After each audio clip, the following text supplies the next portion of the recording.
बिस्मिल्लाहिर्रहमानिर्रहीम। अस्सलाम वालेकुम। केमिस्ट्री क्लास 9 चैप्टर नंबर 2 है एटॉमिक स्ट्रक्चर।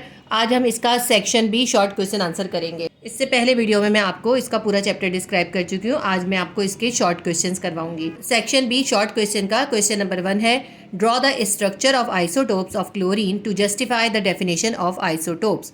आपको आइसोटोप्स की डेफिनेशन जो है जस्टिफाई करनी है और उसको जस्टिफाई करने के लिए आपको क्लोरीन के आइसोटोप का स्ट्रक्चर ड्रॉ करना है। सबसे पहले तो आपको ये समझने की ज़रूरत है कि आइसोटोप्स क्या होते हैं। आपको मालूम है कि दुनिया में जितने भी मैटर्स हैं वो एटम से मिलकर बने हैं। उनके यानी किसी भी मैटर का स्मॉलेस्ट पार्टिकल जो है वो एटम है। बहुत से एक जैसे एटम आपस में मिलके एक एलिमेंट बना लेते हैं। अब देखिए, सेम एटम आपस में मिले, उन्होंने एलिमेंट बना लिया, लेकिन एक ही एलिमेंट के बाज़ एटम जो होते हैं ना, उसके अंदर थोड़ी सा डिफरेंट होते हैं। उसमें क्यों डिफरेंट होते हैं? क्योंकि उनके अंदर नंबर ऑफ़ न्यूट्रॉन डिफरेंट होते हैं। जब उनके नंबर ऑफ़ न्यूट्रॉन डिफरेंट होते हैं तो उनका मास नंबर डिफरेंट हो जाता है। किसी भी एलिमेंट के ऐसे एटम जिनका एटॉमिक नंबर तो सेम हो लेकिन उनका एटॉमिक मास डिफरेंट हो, उस एटम के वो आइसोटोप्स कहलाते हैं। की डेफिनेशन जो है आपकी बुक में पेज नंबर 49 पर है। देखिए, ये वैसे ही बुक का प्रिंट बहुत लाइट है, मुझे अंदाज़ा है कि ये आपको वीडियो के अंदर क्लियर नहीं दिखाई दे रहा होगा, थोड़ा ब्लर होगा। तो जब मैं आपको पढ़ा रही हुआ करूँ ना, तो आप अपनी बुक खोल के साथ साथ पढ़ा कीजिए। वीडियो के अंदर नज़र नहीं आएगा, आप वीडियो से सुनिए और अपनी बुक के अंदर देखिए। मैं आपको पेज नंबर बता के मार्क करवा रही हूँ, ठीक है? तो पेज नंबर 49 पे ये जो 2.5.1 है, इसके अंदर आइसोटोप की डेफिनेशन है। Atoms of the same elements having same atomic number but different mass number are called isotopes. किसी एलिमेंट के ऐसे एटम जिनके एटॉमिक नंबर तो सेम हो मगर उनके मास नंबर डिफरेंट हो, वो उसके आइसोटोप्स कहलाते हैं। दे have same number of electron and proton but different number of neutron. किसी भी एटम के आइसोटोप्स के अंदर इलेक्ट्रॉन और प्रोटॉन तो सेम होते हैं लेकिन उनके न्यूट्रॉन का नंबर डिफरेंट होता है। These elements have same chemical properties due to same electronic configuration but different physical properties due to difference in mass number. तो किसी एलिमेंट के जो आइसोटोप्स होते हैं उनके केमिकल प्रॉपर्टीज सेम होती हैं क्योंकि उनकी इलेक्ट्रॉनिक कॉन्फ़िगरेशन भी सेम होती है। इलेक्ट्रॉनिक कॉन्फ़िगरेशन तो नंबर ऑफ इलेक्ट्रॉन से बनती है ना, क्योंकि आइसोटोप्स के अंदर इलेक्ट्रॉन का नंबर सेम है तो इसलिए उनकी इलेक्ट्रॉनिक कॉन्फ़िगरेशन भी सेम होती है और उनकी केमिकल प्रॉपर्टीज़ भी सेम होती हैं। मगर एलिमेंट के आइसोटोप्स के अंदर उनकी फिजिकल प्रॉपर्टीज़ में डिफरेंस होता है क्योंकि उनका मास डिफरेंट होता है। तो ये तो हो गई आइसोटोप की डेफिनेशन। आप चाहें इसको 2 लाइन्स की लिख लें, आप चाहें इसको पूरी लिख लें, ठीक है? दोनों तरह लिखी जा सकती है। क्वेश्चन में आपको आइसोटोप्स को एक्सप्लेन करने का कहा है क्लोरीन की एग्जाम्पल के साथ, क्योंकि क्लोरीन के भी 2 आइसोटोप्स होते हैं। तो ये मैं आपको ड्रॉ करके समझाऊंगी। आइसोटोप्स को क्लोरीन की एग्जाम्पल से एक्सप्लेन करना है। देखिए, क्लोरीन के 2 आइसोटोप्स होते हैं, क्लोरीन 1735 और क्लोरीन 1737। अब देखिए, क्लोरीन के ये 2 आइसोटोप्स हैं। इस क्लोरीन के अंदर भी 17 एटॉमिक नंबर है और इसका भी 17 एटॉमिक नंबर है, लेकिन एटॉमिक मास देखें, इसके अंदर 35 है और दूसरे के अंदर 37 है। इसका मास जो है ज़्यादा है। क्योंकि इनके एटॉमिक नंबर सेम है इसलिए ये एक ही एलिमेंट हो गए। क्योंकि इनके एटॉमिक मासेस डिफरेंट है तो ये इस एलिमेंट के आइसोटोप्स हो गए। पहले हम ये लिखते हैं कि क्लोरीन के आइसोटोप्स के बाद कितने नंबर ऑफ इलेक्ट्रॉन, प्रोटॉन और न्यूट्रॉन है। तो देखें, ये जो 17 है ये क्लोरीन का एटॉमिक नंबर है। तो एटॉमिक नंबर जितना होता है वही उसके नंबर ऑफ प्रोटॉन होते हैं, Z होता है। नंबर ऑफ प्रोटॉन कितने हैं इसके अंदर? 17 है। जितने प्रोटॉन होते हैं उतने इलेक्ट्रॉन होते हैं, तो नंबर ऑफ इलेक्ट्रॉन भी 17 है। अब हम नंबर ऑफ न्यूट्रॉन कैसे निकालेंगे? एटॉमिक मास में से एटॉमिक नंबर को माइनस कर देंगे। 35 माइनस 17, 35 में से 17 माइनस करेंगे, हमारे पास आ जाएगा 18। नंबर ऑफ न्यूट्रॉन कितने हैं? 18 है। तो अब यहाँ पे हम इनको सब्स्टिट्यूट कर देते हैं। ये हमने क्लोरीन का एक एटम ड्रॉ किया है, इसके अंदर हम इन तमाम प्रोटॉन्स, इलेक्ट्रॉन्स और न्यूट्रॉन को पुट कर देते हैं। देखिए, प्रोटॉन कितने हैं? प्रोटॉन इसके अंदर हैं 17। न्यूट्रॉन कितने आए? न्यूट्रॉन आए 18। और इलेक्ट्रॉन कितने हैं? इलेक्ट्रॉन है इसके अंदर 17। तो 17 इलेक्ट्रॉन को हम इन शेल्स के अंदर पुट कर देंगे क्योंकि ये इलेक्ट्रॉन जो होते हैं वो न्यूक्लियस के इर्द गिर्द शेल के अंदर रिवॉल्व कर रहे होते हैं। तो ये पहला शेल है K, दूसरा शेल है L और ये तीसरा शेल है M। K शेल के अंदर सिर्फ 2 इलेक्ट्रॉन आ सकते हैं तो हम यहाँ पे 2 इलेक्ट्रॉन प्लेस कर देते हैं। 2 इलेक्ट्रॉन आ गए K में। उसके बाद जो सेकंड शेल है L शेल, इसके अंदर ज़्यादा से ज़्यादा 8 इलेक्ट्रॉन आ सकते हैं तो इसके अंदर हम 8 इलेक्ट्रॉन प्लेस कर देते हैं। 1 2 3 4 5 6 7 8, ये 8 इलेक्ट्रॉन हमने इसके अंदर प्लेस कर दिए। अब कितने हो गए ये टोटल? 8 और 2 10 हो गए और हमें प्लेस करने 17। कितने बच गए? 7 बच गए। 10 हो गए, 7 बच गए। तो 7 हम इस लास्ट M शेल के अंदर पुट करेंगे। 1 2 3 4 5 6 और ये आ गए 7। ये 7 इलेक्ट्रॉन एम शेल के अंदर आ गए। ये हमने क्लोरीन के आइसोटोप 1735 का स्ट्रक्चर ड्रॉ कर दिया। क्लोरीन का दूसरा आइसोटोप है 1737। तो 17 इसका भी एटॉमिक नंबर है, तो नंबर ऑफ प्रोटॉन कितने होंगे? 17 होंगे। और नंबर ऑफ इलेक्ट्रॉन कितने होंगे? 17 ही होंगे। जितने प्रोटॉन होते हैं उतने ही इलेक्ट्रॉन होते हैं। नंबर ऑफ न्यूट्रॉन कितने होंगे? इसका एटॉमिक मास है 37, एटॉमिक नंबर है 17। 37 में से हम 17 माइनस कर देंगे। एटॉमिक मास में से जब हम एटॉमिक नंबर माइनस करते हैं तो हमारे पास नंबर ऑफ न्यूट्रॉन आ जाते हैं। तो हम 37 में से 17 माइनस कर देंगे, हमारे पास कितना आ जाएगा? 20 आ जाएगा हमारे पास। तो नंबर ऑफ न्यूट्रॉन कितने हो गए? 20 हो गए। अब ये हमने जो है क्लोरीन के इस आइसोटोप का स्ट्रक्चर ड्रॉ किया। इसके अंदर प्रोटॉन, न्यूट्रॉन और इलेक्ट्रॉन को हम प्लेस कर देते हैं। प्रोटॉन कितने हैं? प्रोटॉन और न्यूट्रॉन न्यूक्लियस के अंदर हैं। प्रोटॉन 17 है और न्यूट्रॉन कितने हैं? 20 हैं। इलेक्ट्रॉन भी 17 है, बिल्कुल इसी तरह से आ जाएंगे। फर्स्ट के शेल के अंदर 2 आ जाएंगे, एल शेल के अंदर 8 इलेक्ट्रॉन आ जाएंगे। अब ये 8 और 2 10 हो गए, 7 इलेक्ट्रॉन बचे। तो 7 इलेक्ट्रॉन कहाँ पे आ जाएंगे? एम शेल के अंदर 7 इलेक्ट्रॉन आ जाएंगे। 1 2 3 4 5 6 और ये 7 इलेक्ट्रॉन हमने प्लेस कर दिए। आप इन दोनों के स्ट्रक्चर को गौर से देखें नंबर ऑफ इलेक्ट्रॉन तो सेम है, ठीक है। इनकी इलेक्ट्रॉनिक कॉन्फ़िगरेशन जो होती है वो निकलती है इलेक्ट्रॉन से, तो इलेक्ट्रॉनिक कॉन्फ़िगरेशन तो सेम आएगी ना। तो लेकिन इनका आप न्यूक्लियस के अंदर देखें मास, प्रोटॉन और न्यूट्रॉन को मिला के मास बनता है। 17 + 18 कितना बन जाएगा? 35 मास बन जाएगा। दूसरा आइसोटोप में देखें, प्रोटॉन 17 है, न्यूट्रॉन 20 है। 17 और 20 को प्लस करें 37 बन जाएगा। दोनों का मास डिफरेंट है, लेकिन एटॉमिक नंबर सेम है। इससे पता चला ये क्लोरीन के आइसोटोप्स हैं। इसका स्ट्रक्चर इस तरह ही बनता है। आपकी बुक में जो है इसका इस तरह से इन्होंने बनाया था। Cl 1735 के अंदर प्रोटॉन, इलेक्ट्रॉन और न्यूट्रॉन लिख दिए और Cl 1737 के अंदर लिख दिए। तो प्रोटॉन इसके अंदर कितने होंगे? 17 ही होंगे, जो इसका एटॉमिक नंबर है। इलेक्ट्रॉन प्रोटॉन के बराबर होंगे और न्यूट्रॉन कितने होंगे? 35 में से हम 17 माइनस करेंगे, हमारे पास आ जाएंगे न्यूट्रॉन आ जाएंगे 18। दूसरे आइसोटोप में देखते हैं 1737 के अंदर प्रोटॉन 17 ही होंगे, क्योंकि 17 इसका एटॉमिक नंबर है। इलेक्ट्रॉन और प्रोटॉन इक्वल होते हैं, तो इलेक्ट्रॉन भी 17 होंगे। अब 37 में से 37 मास है, 17 जो है एटॉमिक नंबर है। 37 में से 17 माइनस कर दें, 20 आ जाएगा। न्यूट्रॉन 20 होंगे, ठीक है, ये हमने लिख दिया। अच्छा, ये वाला जो आइसोटोप है क्लोरीन का, ये 75% पाया जाता है नेचर में, और ये जो दूसरा आइसोटोप है जिसके अंदर न्यूक्लियस हैवी है, ये सिर्फ 25% नेचर में पाया जाता है। तो ये आपका क्वेश्चन नंबर 1 सॉल्व हो गया। Chemistry class 9 section B short question का हम क्वेश्चन नंबर 2 करेंगे। क्वेश्चन नंबर 2 है, an atom has 5 electron in M shell. एक एटम है जिसके एम शेल के अंदर 5 इलेक्ट्रॉन है। तो फिर उन्होंने हमसे ये 3 क्वेश्चन का आंसर देने के लिए कहा। ए है फाइंड एटॉमिक नंबर, उस एटम का एटॉमिक नंबर लिखना है। बी है electronic configuration of atom, atom की इलेक्ट्रॉनिक कॉन्फ़िगरेशन लिखनी है। सी है name the element of atom, आपको पहचानना है कि कौन सा एटम है, उसका नाम लिखना है। तो देखिए, इन्होंने हमें गिवन क्या करा है, इन्होंने कहा है एम शेल के अंदर 5 इलेक्ट्रॉन है, हमें सिर्फ ये बात गिवन है। सबसे पहले हम लिख लेते हैं कि हमारे पास कोई भी एटम अगर होता है तो उसके पास कितने शेल होते हैं। उसके पास होता है के, एल और एम शेल होता है, ठीक है। हमें इन्होंने इलेक्ट्रॉन बताएं एम शेल के, एम शेल के अंदर कितने इलेक्ट्रॉन है? 5 हैं, ठीक है। एल के अंदर ज़्यादा से ज़्यादा कितने आ सकते हैं? एल के अंदर 8 आ सकते हैं। जब एल शेल फिल होगा तभी तो एम शेल के अंदर इलेक्ट्रॉन आएंगे ना। तो एल शेल के अंदर 8 इलेक्ट्रॉन आ सकते हैं और के शेल के अंदर ज़्यादा से ज़्यादा 2 इलेक्ट्रॉन आ सकते हैं। अब ये टोटल हो गए इलेक्ट्रॉन, गिन लीजिए कितने हो गए। 8 और 2 10 और 5 15, यानी इस एलिमेंट के पास 15 इलेक्ट्रॉन है। ये 15 इलेक्ट्रॉन इसके अंदर पुट हुए हैं और 15 इसका एटॉमिक नंबर है। एटॉमिक नंबर को हम Z से डिनोट करते हैं। हम इसका आंसर लिख सकते हैं Z = 15। Z की जगह पे आप एटॉमिक नंबर भी लिख सकते हैं।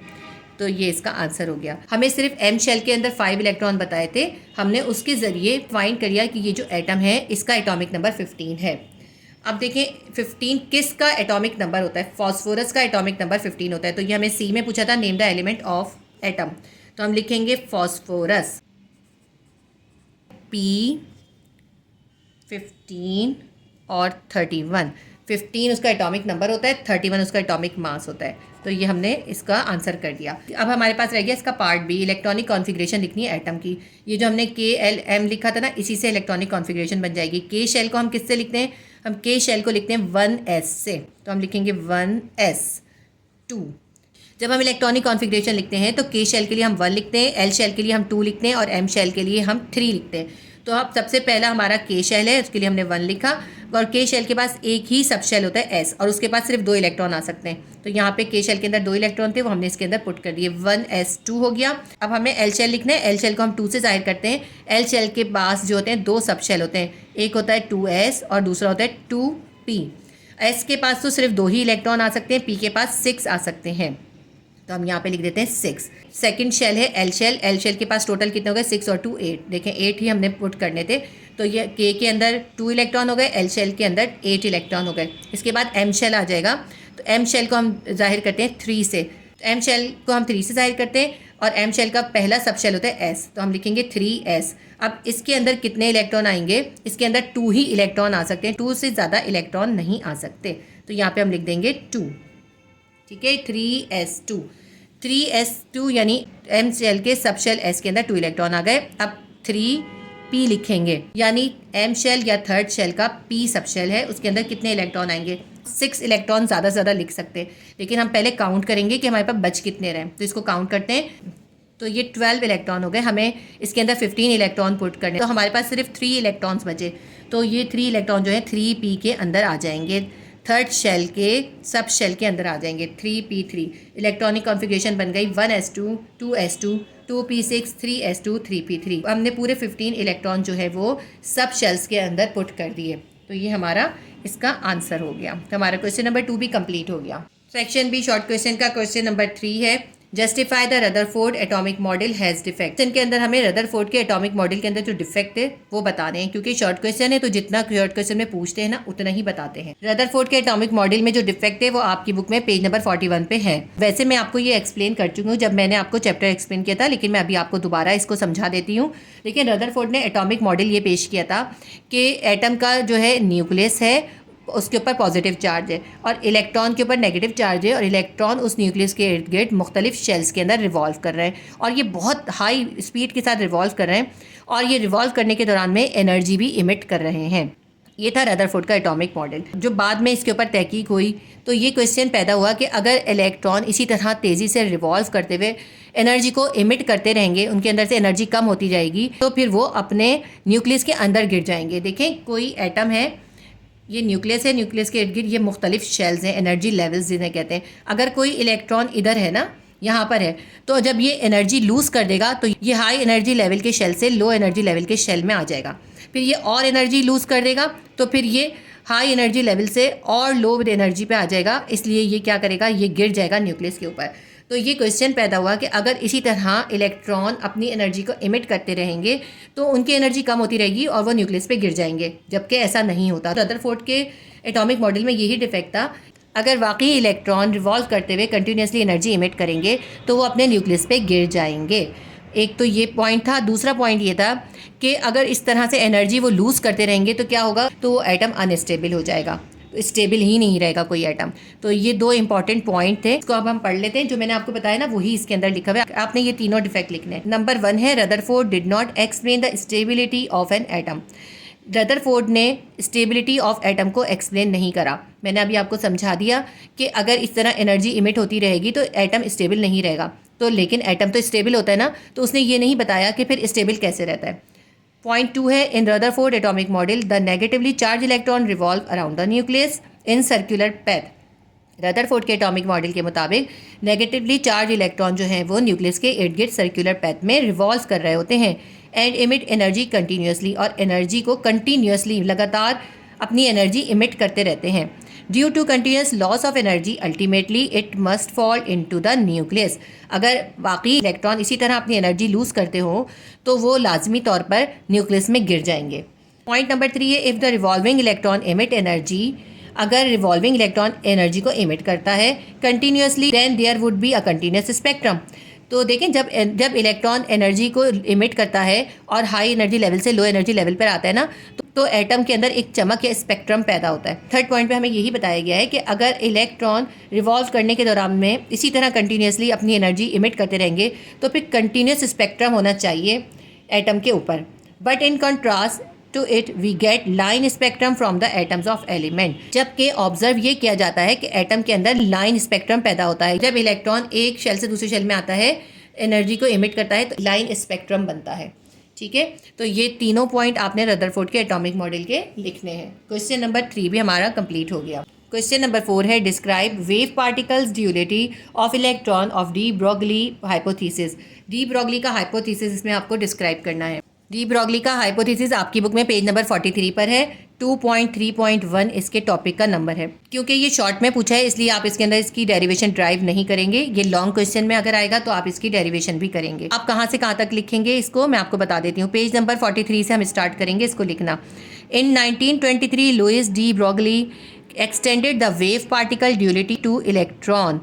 1923 में लुइस डी ब्रोगली ने वेव पार्टिकल की जो ड्यूलिटी नेचर थी वो इलेक्ट्रॉन के ऊपर एक्सटेंड कर दी and propose a hypothesis that all matter has particle as well as wave nature at the sub microscopic level. उसने ये हाइपोथेसिस पेश किया कि अगर सब माइक्रोस्कोपिक लेवल पे ऑब्जर्व किया जाए तो तमाम मैटर्स के अंदर पार्टिकल भी होते हैं और उनकी वेव नेचर भी होती है। यानी मैटर्स की जो होती है ड्यूल नेचर होती है, पार्टिकल नेचर भी होती है और वेव नेचर भी होती है। तो आप इन 1923 से लेकर सब माइक्रोस्कोपिक लेवल तक लिखेंगे और उसके बाद इसको आगे भी कंटिन्यू करेंगे। नेक्स्ट पेज पे आ जाइए, पेज नंबर 44 पे। पिछले पेज की 2 लाइन्स लिखने के बाद पेज नंबर 44 पे ये आप लास्ट पैराग्राफ पूरा लिखेंगे। According to de Broglie a light or any other electromagnetic wave can also exhibit the properties of a particle. De Broglie के अकॉर्डिंग जैसे लाइट या कोई भी इलेक्ट्रोमैग्नेटिक वेव जो है वो वेव के साथ साथ पार्टिकल की प्रॉपर्टीज़ भी एग्जिबिट करती है। तो इसी तरह similarly a particle should also exhibit the properties of wave. इसी तरह किसी भी मैटर का जो पार्टिकल है वो पार्टिकल नेचर के साथ साथ वेव की प्रॉपर्टीज भी एग्जिबिट करता है। And those two natures are interchangeable, और ये दोनों नेचर उसके अंदर इंटरचेंजेबल होती हैं। यानी जिस तरह इलेक्ट्रोमैग्नेटिक वेव्स या लाइट जो है वो ड्यूल नेचर शो करती है, पार्टिकल नेचर भी शो करती है और वेव नेचर भी शो करती है, इसी तरह किसी भी मैटर के पार्टिकल जो हैं वो भी ड्यूल नेचर एग्जिबिट करते हैं। किसी भी मैटर के जो पार्टिकल्स होते हैं वो वेव और पार्टिकल्स दोनों ही की प्रॉपर्टीज़ एग्जिबिट करते हैं। And those two natures are interchangeable, और ये दोनों नेचर जो होती हैं वो एक दूसरे में चेंज होती रहती हैं। कभी वेव्स प्रॉपर्टीज़ शो कर रहे होते हैं और कभी वेव प्रॉपर्टीज़ के बजाय पार्टिकल नेचर शो कर रहे होते हैं। ठीक है, तो ये लास्ट पैराग्राफ यहाँ तक लिखेंगे। उसके बाद आप इसके अंदर इसकी इक्वेशन लिख दीजिए, delta will be equals to H upon P. सिर्फ ये लिखना इसके अंदर काफ़ी है। शॉर्ट क्वेश्चन के अंदर पूरी डेरिवेशन शॉर्ट क्वेश्चन के अंदर करके दिखाने की ज़रूरत नहीं होती। शॉर्ट क्वेश्चन के अंदर आप डेफिनेशन लिखने के बाद सिर्फ ये इक्वेशन लिख दें तो ये आपका शॉर्ट क्वेश्चन कंप्लीट हो गया। क्वेश्चन नंबर 5 है, what are the limitations of Bohr's atomic model. Bohr's atomic model की लिमिटेशन बतानी है। इसका आंसर आपकी बुक में पेज नंबर 43 पर है। वीडियो में आपको क्लियर नज़र नहीं आ रहा होगा, आप अपनी बुक खोल के इसको समझ लीजिए और मार्क कर लीजिए। पॉइंट नंबर 1 है, Bohr's atomic model of an atom fail to explain the Zeeman effect of magnetic field on the spectra of atom. तो ज़ीमान इफेक्ट क्या होता है? सबसे पहले तो मैं आपको बताऊं स्पेक्ट्रा ऑफ एटम क्या होता है। हर एटम का एक न्यूक्लियस होता है और न्यूक्लियस के इर्द गिर्द इलेक्ट्रॉन रिवॉल्व कर रहे होते हैं। ये इलेक्ट्रॉन अपनी एनर्जी के अकॉर्डिंग न्यूक्लियस के इर्द गिर्द मूव कर रहे होते हैं। क्योंकि इलेक्ट्रॉन की एनर्जी डिफरेंट होती है इसलिए वो एटम के इर्द गिर्द मुख्तलिफ एनर्जी लेवल्स या शेल में मूव कर रहे होते हैं। इन मुख्तलिफ एनर्जी लेवल्स की वजह से स्पेक्ट्रोस्कोप के अंदर जब एटम को स्टडी किया जाता है तो एटम के अंदर स्पेक्ट्रा या स्पेक्ट्रल लाइंस ऑब्जर्व होती हैं। जब एटम को किसी मैग्नेटिक फील्ड के अंदर रख दिया जाए तो उस मैग्नेटिक फील्ड के इफेक्ट की वजह से एटम का जो अपना स्पेक्ट्रा या स्पेक्ट्रल लाइंस होती हैं वो स्प्लिट हो जाती हैं। वो स्प्लिट होकर बहुत सी लाइंस में सेपरेट हो जाती हैं।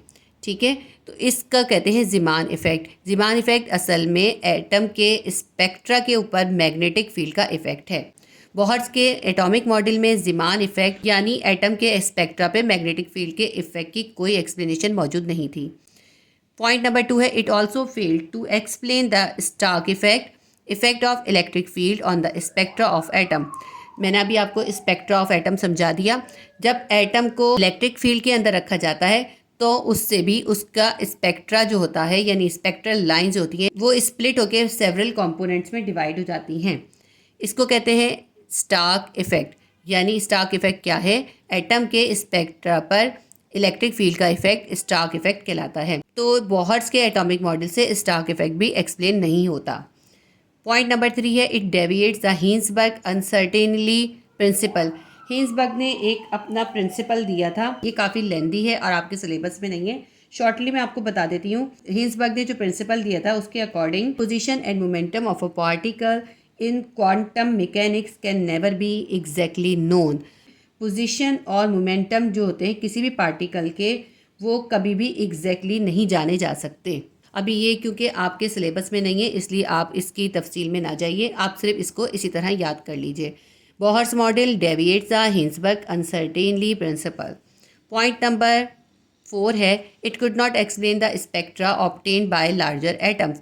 ऐसे एटम जिनके पास ज़्यादा इलेक्ट्रॉन्स होते हैं या जिनके एटॉमिक नंबर ज़्यादा होते हैं, उनके अंदर जो एक ख़ास स्पेक्ट्रा होता है, बोहर्स के एटॉमिक मॉडल में उसकी भी कोई एक्सप्लेनेशन मौजूद नहीं।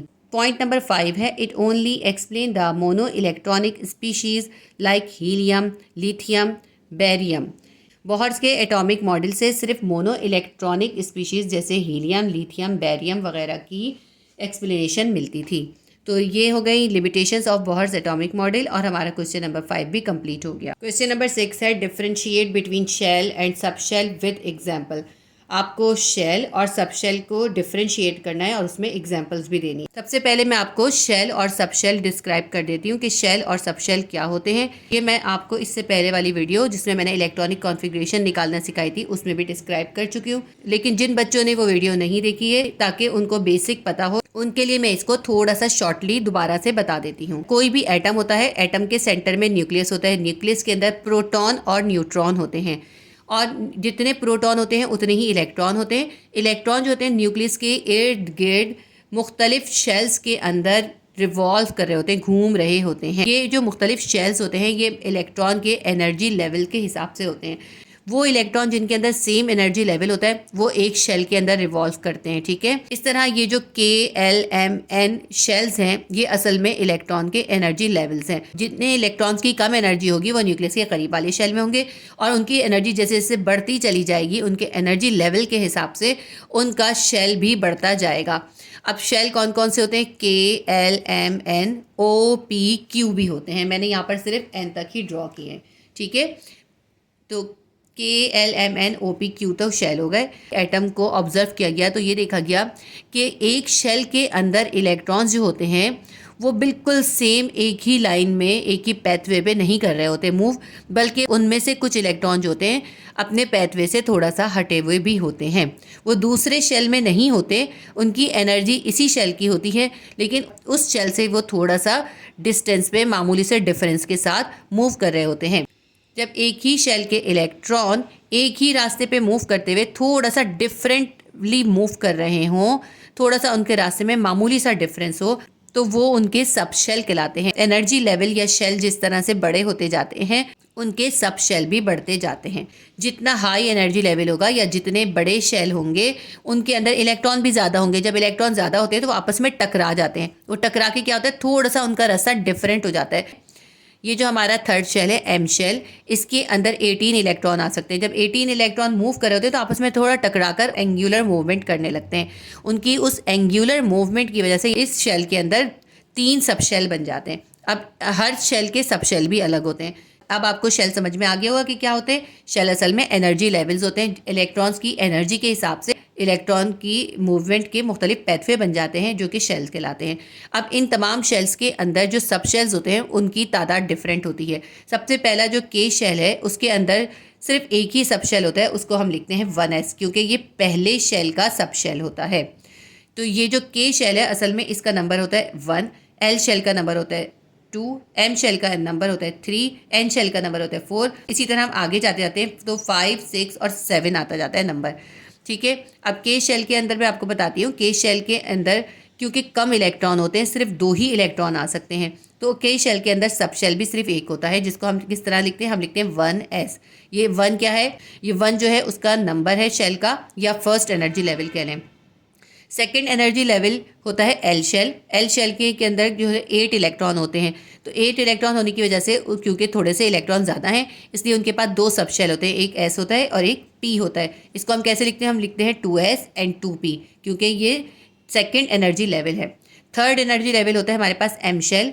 M शेल के पास 18 इलेक्ट्रॉन होते हैं, तो इसके पास इलेक्ट्रॉन और ज़्यादा हो गए तो इसके पास सब शेल भी ज़्यादा हो जाते हैं। इसके पास S, P, D subshell होते हैं और हम इसको कैसे लिखते हैं, इसके सब शेल्स को 3s, 3p और 3d से। उसके बाद आता है फोर्थ एनर्जी लेवल या N शेल। उसके अंदर होते हैं 4 subshell S, P, D और F। और हम इसको लिखते कैसे हैं, हम इसको लिखते हैं 4s, 4p, 4d and 4f। 4 क्या है, इसका एनर्जी लेवल है या नंबर ऑफ शेल है, ठीक है। तो ये जो है इस तरह शेल और सब शेल मैंने आपको डिस्क्राइब कर दिया। ये भी मैं आपको बता दूं कि एस सब शेल के अंदर ज़्यादा 2 इलेक्ट्रॉन आ सकते हैं और पी सब शेल के अंदर सिर्फ 6 इलेक्ट्रॉन आ सकते हैं और डी सब शेल के अंदर 10 इलेक्ट्रॉन आ सकते हैं, जबकि एफ सब शेल के अंदर 14 इलेक्ट्रॉन आ सकते हैं। ये जो है सिर्फ आपको समझाने के लिए था, ये सब आपको लिखना नहीं है। ये मैं थोड़ा सा आपको एक्सप्लेन कर रही थी, उन स्टूडेंट्स के लिए एक्सप्लेन कर रही थी जिन्होंने इलेक्ट्रॉनिक कॉन्फ़िगरेशन वाली वीडियो नहीं देखी। इलेक्ट्रॉनिक कॉन्फ़िगरेशन अगर आप सीखना चाहते हैं तो आप केमिस्ट्री क्लास 9 की प्लेलिस्ट के अंदर इसकी वीडियो सर्च कर सकते हैं, आपको बहुत आसानी से मिल जाएगी। अब मैं आपको क्वेश्चन नंबर 6 का आंसर लिखवाती हूँ, जिसमें हमें शेल और सब शेल के बीच में डिफरेंस लिखना है। सबसे पहले हम शेल की डेफिनेशन लिखेंगे, फिर हम सब शेल की डेफिनेशन लिखेंगे। फर्स्ट पॉइंट हम लिखेंगे a shell is a pathway followed by electrons around the nucleus of an atom. किसी भी एटम के न्यूक्लियस के इर्द गिर्द इलेक्ट्रॉन्स मूव करने के लिए जो पैथवे या रास्ता इख्तियार करते हैं वो किसका शेल कहलाता है। फर्स्ट पॉइंट सब शेल का लिखेंगे। Subshell is the area in which electrons moves within a shell. Subshell वो एरिया होता है किसी भी शेल के अंदर का जिसके अंदर इलेक्ट्रॉन मूव्स कर रहे होते हैं। जब एक शेल बड़ा होता है तो उसके अंदर जितने भी इलेक्ट्रॉन्स होते हैं वो थोड़ी सी एंगुलर मूवमेंट कर रहे होते हैं, जिसकी वजह से सब शेल बन जाते हैं। पॉइंट नंबर 2 लिखेंगे they are called energy levels. ये जो शेल होते हैं ये एनर्जी लेवल्स कहलाते हैं। Since they are arranged around the nucleus according to the energy of electrons, क्योंकि ये शेल न्यूक्लियस के गिर्द घूमने वाले इलेक्ट्रॉन्स की एनर्जी के अकॉर्डिंग अरेंज होते हैं या उनकी वजह से बनते हैं। देखिए न्यूक्लियस के इर्द गिर्द इलेक्ट्रॉन्स मूव कर रहे हैं, इलेक्ट्रॉन्स की एनर्जी डिफरेंट है। जो सेम एनर्जी के इलेक्ट्रॉन्स होते हैं वो सेम एक ही रास्ते के ऊपर मूव करने लगते हैं, इस तरह वो एक शेल बन जाता है। पॉइंट नंबर 2 लिखेंगे सब शेल का। When electrons are many in number they show repulsion. जब किसी भी शेल के अंदर ज़्यादा इलेक्ट्रॉन होते हैं तो वो आपस में टकराने लगते हैं। And main shell split into subshell, और एक मेन शेल के अंदर जो होते हैं सब शेल बन जाते हैं। पॉइंट नंबर 3 है these shells are named as KLMNOPQ। ये जो शेल्स हैं इनका नाम होता है KLMNOPQ with quantum number n is equals to 1 2 3 4 5 6 7। इन शेल्स के नाम जो हैं KLMNOPQ जो है इनके क्वांटम नंबर के हिसाब से होते हैं, और ये क्वांटम नंबर जो होता है वो क्या होता है, वो 1 से 7 तक होता है। यानी फर्स्ट एनर्जी लेवल के K शेल में होंगे, सेकेंड एनर्जी लेवल के इलेक्ट्रॉन जो है L शेल में होंगे, थर्ड एनर्जी लेवल के M शेल में होंगे, 4 एनर्जी लेवल के N शेल में, 5 के O में, और 6 एनर्जी लेवल के P में, और 7 एनर्जी लेवल के Q शेल के अंदर होंगे इलेक्ट्रॉन्स। ठीक है, मैं एक बार और रीड कर देती हूँ। These shells are named as KLMNOPQ with quantum number n is equals to 1 2 3 4 5 6 7। ये शेल्स के नाम जो हैं उनके क्वांटम नंबर या एनर्जी के हिसाब से है। थर्ड पॉइंट सब शेल का लिखते हैं they are named according to their angular quantum number. ये सब शेल जो होते हैं इनके नाम जो है इनकी एंगुलर मूवमेंट के हिसाब से होते हैं। जिस किस्म की मूवमेंट कर रहे होते हैं ना उसके हिसाब से उनका नाम दिए जाते हैं। They are named as SP, D and F। इन सब शेल्स के नाम क्या हैं? इन सब शेल्स के नाम है SP, D और F। देखें ये क्वांटम एंगुलर क्वांटम के हिसाब से कैसे उनके नाम दिए जाते हैं। जो शेल जो होते हैं स्फेरिकल होते हैं उनको S का नाम दिया जाता है, और जो डम बेल की शक्ल के होते हैं उनको P का नाम दिया जाता है। ठीक है, आप चाहें तो यहाँ पे ये लाइन ऐड कर सकते हैं। They are named as their shape. The spherical subshells are named as S and the dumbbell shape subshell are named as P। आप चाहें तो यह लाइन ऐड कर लीजिएगा, ज़रूरी नहीं है, अगर चाहें तो कर लें। इसको मैं एक बार और रीड कर देती हूँ। They are named according to their angular quantum number. उनको उनके एंगुलर क्वांटम नंबर के हिसाब से नाम दिया जाता है। They are named as SP, D and F। जिस शेप में वो मूव कर रहे होते हैं उस शेप के हिसाब से उनका नाम दिया जाता है। स्फेरिकल को S और डम्बेल को P नाम दिया जाता है। पॉइंट नंबर 4 है K shell is equals to N is equals to 1 is equals to 2 electron. K shell का क्वांटम नंबर होता है 1 और उसके अंदर 2 इलेक्ट्रॉन होते हैं। L shell is equals to N is equals to 2 is equals to 8 electron. L shell का quantum number होता है 2 और उसके अंदर 8 इलेक्ट्रॉन्स होते हैं।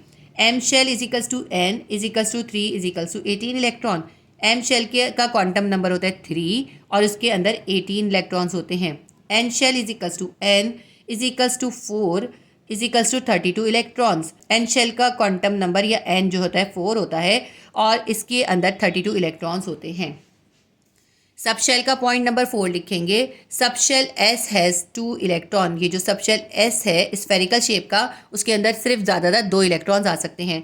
सब शेल P है 6 इलेक्ट्रॉन, और जो डम्बेल शेप का P सब शेल है उसके अंदर ज़्यादा से ज़्यादा 6 इलेक्ट्रॉन्स आ सकते हैं, इससे ज़्यादा इलेक्ट्रॉन उसमें नहीं आते। Subshell D has 10 electron. D subshell के अंदर सिर्फ 10 इलेक्ट्रॉन ही आ सकते हैं। Subshell F has 14 electrons, जबकि F सब शेल के अंदर ज़्यादा से ज़्यादा 14 इलेक्ट्रॉन्स आ सकते हैं। तो ये डिफरेंस हो गया शेल और सब शेल का। क्वेश्चन नंबर 6 हमारा कंप्लीट हो गया। क्वेश्चन नंबर 7 है, how the atoms of oxygen 817 and oxygen 816 are similar और डिफरेंट फ्रॉम ईच अदर। तो आपको ये बताना है कि ये जो O817 और O816 के एटम्स हैं ऑक्सीजन के, ये किस तरह एक दूसरे से सिमिलर भी हैं और किस तरह डिफरेंट भी हैं। पहले मैं आपको इसका आंसर समझा दूं, फिर मैं आपको इसको रीड करके बता दूंगी कि आपने आंसर क्या लिखना है। ये O816 और O817 के एटम जो हैं ये असल में ऑक्सीजन के एटम्स हैं और ऑक्सीजन के आइसोटोप्स हैं। ये दोनों ही ऑक्सीजन के एटम हैं। और ये हमें कैसे पता चला कि ये दोनों ऑक्सीजन के एटम हैं? क्योंकि इन दोनों के एटॉमिक नंबर जो है वो 8 हैं। एटॉमिक नंबर से ही पता चलता है कि ये एलिमेंट कौन सा है। क्योंकि इन दोनों एटम्स के एटॉमिक नंबर सेम है, इसलिए ये एक ही एलिमेंट के एटम्स हैं और वो एलिमेंट है ऑक्सीजन। जब एक ही एलिमेंट के एटम होते हैं तो उनके एटॉमिक नंबर और एटॉमिक मासेस सेम होते हैं। अब इसमें एटॉमिक नंबर तो सेम है लेकिन इनके एटॉमिक मासेस डिफरेंट है। तो किसी भी एलिमेंट के ऐसे एटम जिनके एटॉमिक नंबर तो सेम हो मगर उनके एटॉमिक मासेस डिफरेंट हो तो वो उसके आइसोटोप्स कहलाते हैं। तो ये दोनों एटम जो हैं ये ऑक्सीजन के आइसोटोप्स हैं। अब इनके अंदर क्या चीज़ सिमिलर है? क्योंकि इनका एटॉमिक नंबर सेम है तो इसका मतलब है इनके अंदर प्रोटॉन और इलेक्ट्रॉन भी सेम होंगे। क्योंकि इनके इलेक्ट्रॉन सेम होंगे, इलेक्ट्रॉन से ही इलेक्ट्रॉनिक कॉन्फ़िगरेशन लिखी जाती है, तो इलेक्ट्रॉनिक कॉन्फ़िगरेशन से ही केमिकल प्रॉपर्टीज़ बनती हैं। इनके एटॉमिक नंबर सेम है, इनकी इलेक्ट्रॉनिक कॉन्फ़िगरेशन सेम है, इसलिए इनकी केमिकल प्रॉपर्टीज़ भी सेम होंगी। यानी अगर हमारे पास ऑक्सीजन के 2 आइसोटोप्स के एटम्स हैं तो उनकी केमिकल प्रॉपर्टीज सेम होंगी। और इनमें डिफरेंस क्या है? इनके आप ये देखें एटॉमिक नंबर सेम है लेकिन एटॉमिक मास डिफरेंट है। एटॉमिक मास डिफरेंट होने का मतलब क्या है कि इनके अंदर नंबर ऑफ न्यूट्रॉन डिफरेंट है, क्योंकि मास बनता है नंबर ऑफ प्रोटॉन और न्यूट्रॉन से। नंबर ऑफ प्रोटॉन तो देखें सेम है इनका, लेकिन इनका मास डिफरेंट होने का मतलब है इनके नंबर ऑफ न्यूट्रॉन चेंज है। ऑक्सीजन के आइसोटोप्स के इन दोनों एटम्स के एटॉमिक मासेस डिफरेंट हैं, इसलिए इनकी फिजिकल प्रॉपर्टीज़ भी डिफरेंट होंगी। तो अब पता चल गया आपको कि इनकी केमिकल प्रॉपर्टीज सेम होंगी क्योंकि इनके एटॉमिक नंबर सेम है, लेकिन इनकी फिजिकल प्रॉपर्टीज डिफरेंट होंगी क्योंकि इनके एटॉमिक मासेस डिफरेंट हैं। अब हम इसको लिखेंगे कैसे, ये मैं आपको रीड करके बताती हूँ। Oxygen has 2 isotopes O816 and O817. These isotopes are similar as they have same atomic number और इलेक्ट्रॉन। दोनों आइसोटोप्स में इनका एटॉमिक नंबर सिमिलर है, या यूँ कह लें इनके इलेक्ट्रॉन्स या नंबर ऑफ इलेक्ट्रॉन सेम है। So they have same electronic configuration, इसलिए इनकी इलेक्ट्रॉनिक कॉन्फ़िगरेशन भी सेम होगी। Thus they possess same chemical properties, इसलिए ये सेम केमिकल प्रॉपर्टीज़ शो करेंगे। At the same time these atoms are different from each other, उसके साथ ही ये दोनों एटम्स एक दूसरे से डिफरेंट भी हैं। As they have different atomic masses, क्योंकि इनके एटॉमिक मासेस डिफरेंट हैं। One has 17 while other has 18 atomic mass. एक का 17 एटॉमिक मास है और दूसरे का 18 एटॉमिक मास है। Due to which they have different physical properties, atomic mass different होने की वजह से उनकी फिजिकल प्रॉपर्टीज डिफरेंट होंगी। मैं एक बार और इसको आपके लिए रीड कर देती हूँ। Oxygen has 2 isotopes O816 and O817. These isotopes are similar as they have same atomic number or number of electrons. So they have same electronic configuration. Thus they possess same chemical properties. At the same time, these atoms are different from each other as they have different atomic masses. One has 17 while other has 18 atomic mass, due to which they have different physical properties. तो ये हमारे question number 7 का answer भी complete हो गया। Question number 8 है लेकिन आपकी बुक में इसका नंबर 9 डला हुआ है। Write down the names of sub atomic particles, their masses in AMU with their unit charges. आपको एटम के सब एटॉमिक पार्टिकल्स के नाम लिखने, उनके मासेस AMU में लिखने और ये भी बताना है कि उनके ऊपर कितना चार्ज होता है। आंसर में हमें एटम के सब एटॉमिक पार्टिकल लिखने। किसी भी एटम के 3 सब एटॉमिक पार्टिकल होते हैं, प्रोटॉन, इलेक्ट्रॉन और न्यूट्रॉन। आप इस तरह से चाहें तो कॉलम्स बना लीजिए। सबसे पहले पार्टिकल्स लिखें, फिर सिंबल लिखें, फिर चार्ज लिखें और उसके बाद लिखें मास इन AMU। सबसे पहला एटम का सब एटॉमिक पार्टिकल है प्रोटॉन। प्रोटॉन के ऊपर है पॉजिटिव चार्ज और इसकी सिंबल है P। और चार्ज कितना है इसके ऊपर चार्ज होता है 1.6 इंटू 10⁻⁻19 कूलूम। और इसका मास AMU में होता है, प्रोटॉन का मास AMU में है 1.00727। और अगर हम इसको राउंड ऑफ करें तो इसकी अप्रॉक्सीमेट वैल्यू निकलती है 1 AMU। लेकिन आप इसकी यही वैल्यू याद कीजिएगा। सेकंड सब एटॉमिक पार्टिकल है इलेक्ट्रॉन। इलेक्ट्रॉन का सिंबल है E और इसके ऊपर है नेगेटिव चार्ज। नेगेटिव चार्ज इसके ऊपर बिल्कुल प्रोटॉन के इक्वल ही होता है। जितना चार्ज प्रोटॉन पे होता है उतना ही इलेक्ट्रॉन पे होता है, बस प्रोटॉन पे पॉजिटिव होता है और इलेक्ट्रॉन पे नेगेटिव होता है। क्योंकि ये दोनों इक्वल होते हैं और इनके ऊपर ऑपोजिट चार्ज होते हैं, इसलिए एटम के ऊपर कोई चार्ज नहीं होता, इसलिए एटम न्यूट्रल होता है। तो इलेक्ट्रॉन के ऊपर 1.6 इंटू 10⁻⁻19 कूलोम का नेगेटिव चार्ज है। इलेक्ट्रॉन का मास है 0.000545, या इसको मैं दोबारा पढ़ लेती हूँ, 0.000545 AMU। और अगर हम इसको साइंटिफिक नोटेशन में लिखें तो हम लिखेंगे 5.45 इंटू 10⁻⁻4 AMU। थर्ड सब एटॉमिक पार्टिकल है न्यूट्रॉन। न्यूट्रॉन का सिंबल है N और इसके ऊपर 0 चार्ज है, नो चार्ज। न्यूट्रॉन का मास है 1.00865 AMU। और इसको भी जब हम राउंड ऑफ करते हैं तो इसकी अप्रॉक्सीमेट वैल्यू बनती है 1 AMU। अब ये देखें, अगर हम इसकी अप्रॉक्सीमेट वैल्यू देखते हैं तो प्रोटॉन और न्यूट्रॉन का मास सेम आता है, लेकिन अगर हम पूरी वैल्यू लिखते हैं तो इसके अंदर थोड़ा डिफरेंस आता है, इसलिए आप इसकी पूरी वैल्यू ही याद करें तो ज़्यादा बेहतर है। ये हमारा क्वेश्चन कंप्लीट हो गया। इसके साथ ही हमारे शॉर्ट क्वेश्चन के तमाम क्वेश्चन कंप्लीट हो गए। उम्मीद करती हूँ ये वीडियो आपके लिए हेल्पफुल रही होगी। अगर मेरी वीडियो आपके लिए हेल्पफुल रहती है तो प्लीज़ वीडियो को लाइक कीजिए, शेयर कीजिए और अगर आपने सब्सक्राइब नहीं किया है तो सब्सक्राइब कर लीजिए। अल्लाह हाफिज़।